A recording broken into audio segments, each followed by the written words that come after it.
Je vais te dire quelque chose qui va peut-être te déranger. Ton chiffre d'affaires, il ment. Pas intentionnellement pour te faire du mal, mais il te raconte une histoire incomplète. Et si tu pilotes ta boîte en regardant uniquement ce chiffre-là, eh bien, désolé de te le dire, mais tu pilotes à l'aveugle. La vérité, c'est que le chiffre d'affaires, c'est de la vanité. Le cash, lui, eh bien, c'est la réalité. Et j'ai vu, moi, des boîtes avec 1 million de CA qui dormaient mal le 20 du mois. J'ai vu des dirigeants fiers de leur croissance et qui étaient en train de couler sans le savoir. Aujourd'hui, on parle du vrai. Deux questions rapides. Est-ce que tu sais exactement combien d'argent est disponible sur le compte de ta boîte en ce moment même? Pas approximativement, mais exactement. Et est-ce que tu sais ce que tu vas avoir sur ce compte dans 30 jours en tenant en compte tout ce qui rentre et tout ce qui sort? Si tu as hésité sur l'une ou l'autre, alors cette vidéo est exactement là où tu dois être. Le chiffre d'affaires, c'est le chiffre sexy. C'est celui qu'on annonce, c'est celui qui impressionne, celui qu'on regarde en premier quand on ouvre son tableau de reporting. 500 000 euros, 1 million d'euros, 2 millions d'euros, c'est vrai que ça sonne bien. Ça donne confiance, ça donne l'impression que la machine tourne. Mais voilà ce que le chiffre d'affaires ne te dit pas. En réalité, il ne te dit pas combien il te reste après les charges. Il ne te dit pas si tu as de la liquidité pour payer les fournisseurs la semaine prochaine. Il ne te dit pas si tu es en train de préfinancer l'activité de tes clients sur ta propre trésorerie. Il ne te dit pas si ta croissance est en train de te tuer. Alors donc, laisse-moi te raconter une histoire.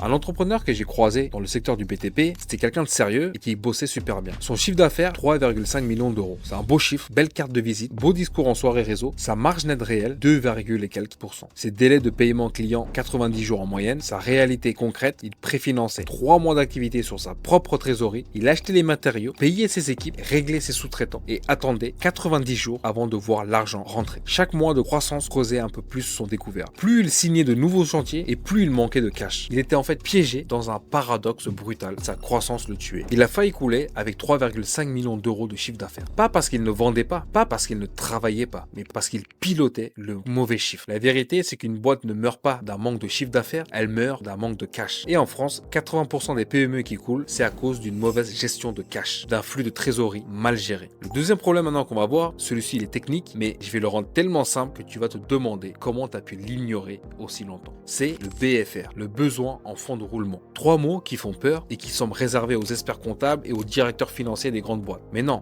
en fait, voilà ce que ça veut dire en vrai. Dans ton activité, il y a un décalage entre le moment où tu dépenses pour produire et le moment où ton client te paye. Tu achètes des fournitures, tu payes des salaires, tu règles des prestataires et tout ça avant d'avoir reçu l'argent du client. Ce décalage-là, c'est ça le BFR. C'est l'argent que tu dois avoir en caisse pour financer ce trou entre ce que tu dépenses et ce que tu encaisses. Voilà le piège de la croissance. Plus tu grandis et plus ton BFR augmente. Plus tu as des clients et donc plus tu dois préfinancer d'activités, plus tu dois embaucher et plus tu payes des salaires avant d'encaisser. Une boîte qui croît vite sans surveiller son BFR, eh bien c'est une voiture qui accélère sans regarder son niveau d'essence. Tout va vite jusqu'au moment où ça s'arrête, net, sans prévenir. J'ai eu une période dans mon développement où j'avais signé plusieurs contrats importants dans un intervalle très court. Une bonne nouvelle en apparence, mais j'avais pas calculé ce que ça allait représenter en trésorerie à avancer avant que les paiements rentrent. J'avais pas regardé mon BFR et je me satisfaisais uniquement de mon carnet de commandes parce que j'étais content. 3 semaines plus tard, une tension de trésorerie que je n'avais pas anticipée. C'est des fournisseurs à payer, des salaires à honorer et des encaissements qui n'arrivaient que dans 6 semaines. La vérité, c'est que piloter sans surveiller son BFR, c'est comme conduire en regardant le paysage. C'est beau, hein, jusqu'au moment où, à un moment donné, tu dévies de la route. La troisième problématique, et celui-là touche à la façon dont tu prends tes décisions, c'est que sans un tableau de bord financier, tu pilotes à vue. Par beau temps, tu as l'impression de contrôler, quand les turbulences arrivent, tu es aveugle. Combien de fois as-tu pris une décision importante, c'est-à-dire recruter quelqu'un, investir dans un outil, accepter un gros contrat à marge faible, basé sur une impression plutôt que sur des données réelles? J'ai l'impression qu'on a un bon mois. Ça tourne bien en ce moment. Je pense qu'on peut se le permettre. Les impressions trompent et les données, eux, guident. Et le problème avec l'absence de tableau de bord, ce n'est pas juste les mauvaises décisions, c'est le temps perdu à chercher les informations quand tu en as besoin, à appeler ton comptable en urgence, à fouiller dans des fichiers éparpillés, à reconstruire une vision d'ensemble à chaque fois que tu en as besoin. La vérité, c'est que un dirigeant sans tableau de bord, c'est un médecin qui pose un diagnostic sans aucune analyse. Et parfois, il tombe juste, mais souvent, il rate. Et quand il rate, c'est le patient qui paye. Concrètement, on fait quoi? Eh bien, la première solution, elle est radicale et simple. C'est 3 chiffres, 3 seulement, à surveiller chaque semaine. Pas chaque mois, chaque semaine. Chiffre 1, le cash disponible. Combien est sur le compte de ta boîte en ce moment? Pas une estimation, mais le chiffre réel. Aujourd'hui. Le chiffre numéro 2, la marge brute. Ce qu'il te reste après les coûts directs de production. Pas le CA, mais la marge, ce que tu gardes vraiment chaque euro facturé. Le chiffre 3, c'est le délai moyen de paiement client. En combien de jours tes clients te payent en moyenne? Ce chiffre te dit directement ce que tu préfinances et ce que tu pourrais récupérer en trésorerie si tu l'améliores. Ces 3 chiffres, eh bien, ils te donnent 80% de ce que tu as besoin de savoir sur la santé financière réelle de ta boîte. Pas 50 indicateurs dans un tableau complexe que personne ne lis vraiment 3 chiffres clairs hebdomadaires. Ce qu'on mesure, on peut le gérer. Ce qu'on ignore, ça nous surprend. Maintenant, la deuxième solution, un rituel simple, non négociable. Chaque vendredi matin, avant d'ouvrir tes mails, avant les réunions, avant tout, 15 minutes seulement avec des chiffres de trésorerie. 3 questions, 15 minutes, chaque vendredi. Question 1, combien j'ai en caisse aujourd'hui? Le chiffre réel, pas une estimation. Question 2, combien je vais encaisser dans les 30 prochains jours? Facture envoyée, paiement attendu, contrat en cours, une estimation sérieuse, pas optimiste, pas pessimiste, mais réaliste. La question numéro 3, combien je vais décaisser dans les 30 prochains jours? Salaire, charges, fournisseur, loyer, remboursement d'emprunt, tout ce qui sort, tu le notes. La différence entre les deux derniers chiffres, c'est ta position de trésorerie dans 30 jours. Si elle est négative, maintenant tu le sais. Tu peux agir, relancer des paiements en retard, décaler un investissement, appeler ta banque avant d'être dos au mur. Ce pour un cash hebdomadaire de 15 minutes, eh bien, il te transforme de réactif en proactif sur la trésorerie. Tu ne découvres plus les problèmes quand ils arrivent, tu les vois 3 semaines à l'avance. 15 minutes chaque vendredi et tu passes de dirigeant surpris par sa trésorerie à un dirigeant qui pilote sa trésorerie. Maintenant, encore une solution et celle-là, elle prend 2 heures à construire et elle te sert pendant des années. C'est un tableau de bord d'une page, pas un reporting complexe de 50 lignes, une page, 6 à 8 indicateurs maximum mis à jour une fois par semaine. Les indicateurs financiers essentiels, c'est le cash disponible, le chiffre qu'on a vu, la marge brute, c'est ce que tu gardes vraiment de chaque euro, les délais de paiement moyen des clients, ton BFR en un chiffre, un résultat net du mois, pas le CA, mais le résultat, les indicateurs commerciaux essentiels, le nombre de nouveaux clients ce mois, taux de rétention, combien de tes clients de l'an dernier sont encore là, le coût d'acquisition d'un nouveau client, combien tu dépenses du coup pour gagner un client. C'est 7 chiffres-là sur une page mise à jour chaque semaine. Ça te donne une vision complète de la santé de ta boîte. Pas une impression, c'est vraiment une vision. Et quand tu dois prendre une décision importante, c'est-à-dire recruter, investir ou refuser un contrat à marge trop faible, eh bien, tu n'as plus à te fier à ton instinct seul. Tu as maintenant des données qui sont claires et elles ne mentent pas. Un tableau de bord, ça ne remplace pas le jugement du dirigeant. Il l'éclaire. Et un jugement éclairé, c'est 10 fois meilleur qu'un jugement dans le noir. Maintenant, quelles sont les 3 vérités qu'on a appris aujourd'hui? En 1, tu pilotes avec le mauvais chiffre. Le CA, il te dit ce que tu as vendu. Mais le cash, lui, te dit si tu vas survivre ou pas. Ce sont 2 informations